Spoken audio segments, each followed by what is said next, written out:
سيادة النائب إيهاب منصور. شكرا سيادة الرئيس. الحقيقة يعني أتصور إن إحنا النهاردة سيادة الرئيس بسأل نفسي إحنا جايين نناقش النهاردة توزيع عدد مقاعد بناء على تغيير عدد السكان؟ الإجابة لا، الأمر ده سهل ويمكن عمله وبنشكر كل من ساهم فيه، لكن إحنا جايين نناقش ده النهاردة؟ الإجابة لا.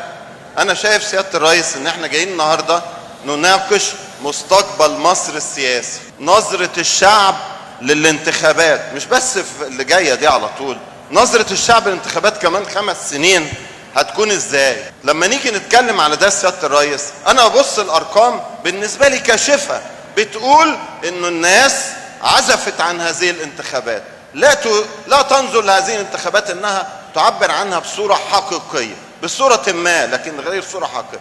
لما اقول لحضرتك انه بعد ثورة يناير كان المشاركة في الانتخابات فوق 60%، بنتكلم دلوقتي في العشرينات وبينزلوا بطلوع الروح زي ما بيقولوا. ليه وصلنا لده؟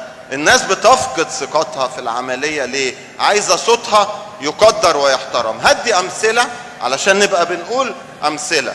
لما بنتكلم على القايمة المطلقة المغلقة، وفي أحزاب ومنها الحزب اللي بنتمي إليه شارك فيها قبل كده، ده أمر واضح وما بننكروش، لكن احنا لا نتحدث هنا عن مصلحة شخصية.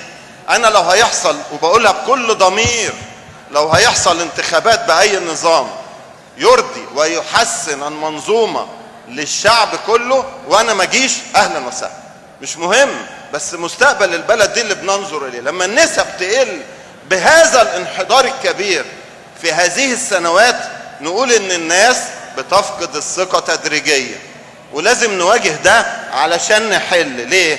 لأنه حضرتك لما نيجي نتكلم على قوائم مطلقة مغلقة، في قائمة تاخد 40% وقائمة تانية تاخد 60%.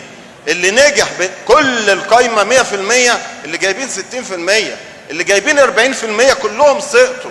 أين أصوات هؤلاء ال 40%؟ الناس ال 40% دول اللي ادوا أصواتهم للقائمة دي هيروحوا فين؟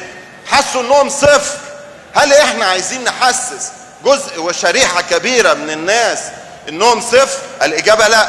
لما بنتكلم سيادة الرئيس عن الحوار الوطني بنقول طرح رؤى كثيرة، وبرد تاني وتالت.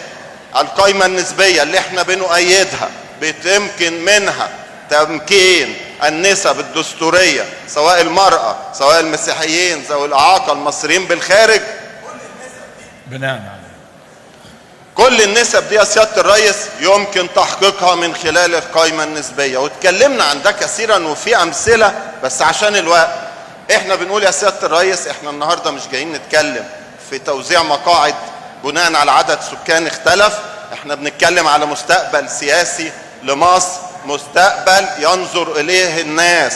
انظروا إلى مشاركة الناس. أنا بقول إن احنا في خطر شديد. أنا مش هممني أجي تاني، أنا هممني الناس حالهم يتحسن، يشعروا إنهم مشاركين.